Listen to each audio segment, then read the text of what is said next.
இந்த படத்தை விவரிப்பதற்கே என்னால் இயலவில்லை. அந்த அளவுக்கு இது என்னுடைய உணர்வோடு உணர்ச்சியோடு அதை பார்த்தேன். பல நேரங்களில் என் கண்களில் கண்ணீர் சொரிந்தன.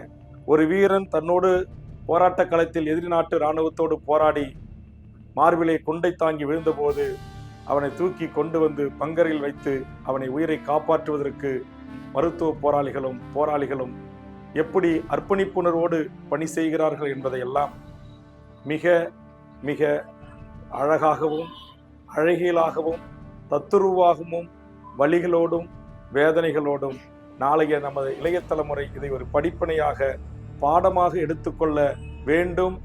எந்த இடத்திலும் ஒரு சின்ன முகச்சுளிப்பு இல்லாமல் ஒரு போராளியும் ஒரு போராளியாக வருவேன் என்று சொல்லுகின்ற பெண்ணும் ஒரு காதல் வயப்படுகின்ற காட்சியில் கூட ஆபாசம் இல்லாமல், அருவருக்கத்தக்க அங்க அசைவுகள் இல்லாமல், பாடல் வரிகளில் இரட்டை வசனம் இல்லாமல் என் மனதை முழுவதுமாக இந்த படம் பார்த்த மணி நேரங்களில் நான் அதிலேயே மூழ்கி போகின்ற அளவுக்கு மிக தத்துரூபமாக காட்சிப்படுத்தி இந்த படத்தை தயாரித்து வெளியிட்டிருக்கின்ற படக்குழுவுக்கு தமிழக வாழ்வுரிமை கட்சியின் சார்பாகவும் உலக தமிழர்களின் வாழ்வுரிமைக்காக களத்திலும் மக்கள் தளத்திலும் நின்று பணியாற்றுகிற தமிழக வாழ்வுரிமை கட்சியின் தலைவர் என்கிற முறையிலும் என் நெஞ்சார்ந்த நன்றியையும் வாழ்த்துக்களையும் பாராட்டுக்களையும் தெரிவித்து அனைத்து என் தாய் தமிழ் உறவுகளும் கண்டிப்பாக இந்த படத்தை நீங்கள் பார்க்க வேண்டும் என்ற வேண்டுகோளை முன்வைத்து நிறைவு செய்கிறேன். நன்றி, வணக்கம்.